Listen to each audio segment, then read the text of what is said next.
stolen since 1960 has not been up to 191 billion naira stolen by an executive of a bank.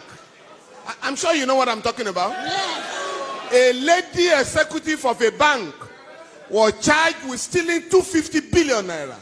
She pleaded with the government, can I do plea bargain? I will return 194 billion naira.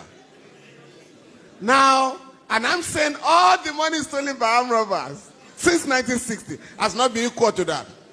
But we are then told by the ruling class, aided by imperialism, that everybody should mind his own business because of the fear that if you have a united African country in Nigeria, 170 million people, that is one of the largest markets in the world. So for them, they want to keep us divided so that it's easy to rule us. And that is what is going on. Now, Prof, I've enjoyed your lecture. Very stimulating. I have one or two problems. Yes, Africans are corrupt, but I beg you, don't be tempted to jump to the conclusion of the West that stigmatizes us as the most corrupt people on earth. It's not true. America, Britain are the worst corrupt nations on earth. Prof, the Transparency International try to rank great corrupt countries. They say Nigeria is corrupt, Ghana is corrupt, Cameroon is corrupt. But Switzerland, that warehouses all corrupt money in the world, is never in that reckoning. Secondly, sir, and I think that was the point Nkrumah was making, neocolonialism, the last stage of imperialism. Corruption, we must know, sir, is a manifestation of corruption. Because, like Fela said, Fela once asked me, I feel you are a professor of law. Fela said, Femi, with all this your funny law, now, where did you get the idea of fraud from? Money laundering. If the Western people were not stealing, there would be no word like fraud. No word like stealing. But Fela then warned us, don't accept their language and their ideology. When you say money laundering, Fela said, what is money laundering? But if you say a man is a thief, in the school, his children will be ashamed when you say your father is a thief. But when you say the man is engaged in money laundering, it means nothing. Please.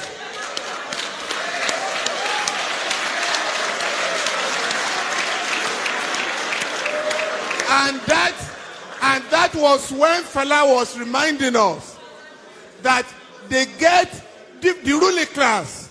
Fela said members of the ruling class have ways of deceiving us. Embezzlement, defraudment. Make I remember another word, just to deceive people.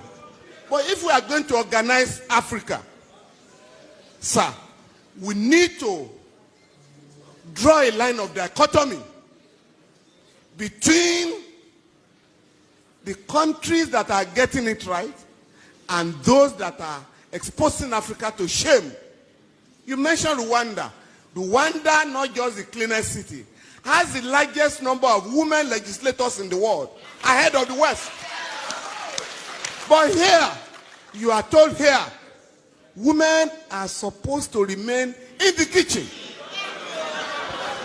not to go to politics. And you know how they keep women away from politics? All the meetings of political parties are held in the dead of the night. Why? I'm talking of great ideas by lecturers, and you could pick and choose. And I chose ideas that could transform our continent.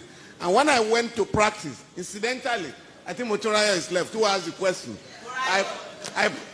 Morayo. I practiced under our father, the late Alao Akabashorun, and he was an African lawyer, was very close to Nkrumah, Fela and all that. And that generation believed that Africans should be made to realize that we can solve our own problems. Fela sang about religion, and this is very important, because I was just reading Pastor Adeboye, who has just said that he wants to establish more churches so that everybody can have a church within a walking distance. Now, Fela sang about religion and the danger of religiosity as opposed to spirituality. Now, Akadina Okoye has just given a beautiful reply this morning that what Adebayo is talking about are business centers, not religious institutions. Please, and this is very important, they want to know how our young people can have these progressive ideas. Ayo, I would like to suggest to Yeni and other organizers of celebration, next year, please, have a session for musicians in Nigeria. Not just the show. Have an intellectual engagement with them so that you can get them to realize what it means. My own son, my son is a musician. And I asked him one day, where are you getting your ideas from? He said that you've forgotten that in your car, in our home in those days, you always play Fela. And I have learned about singing for relevance in our society. The last one is about the elite. All of us here, including Prof. Fela decided to drop ransom from his name. You know Fela was Ransom Kuti. He dropped it and chose Anikulapo Kuti. And that influenced many of us to also change our foreign name. Prof, by the way, I was also a Patrick, like you.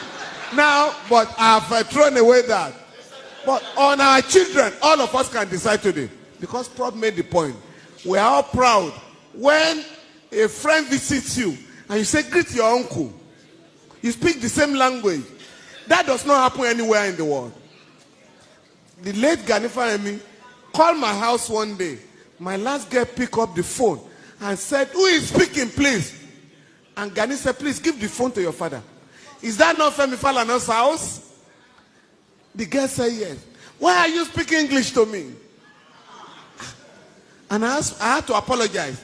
He didn't know you were, sir.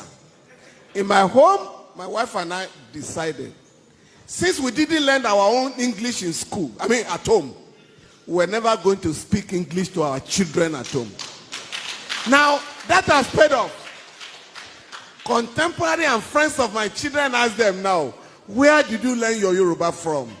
And I think all of us can decide to teach our children our native language. When we were in school, it was prohibited. They call it vernacular. If you spoke Yoruba in my secondary school, you go for 2 weeks suspension.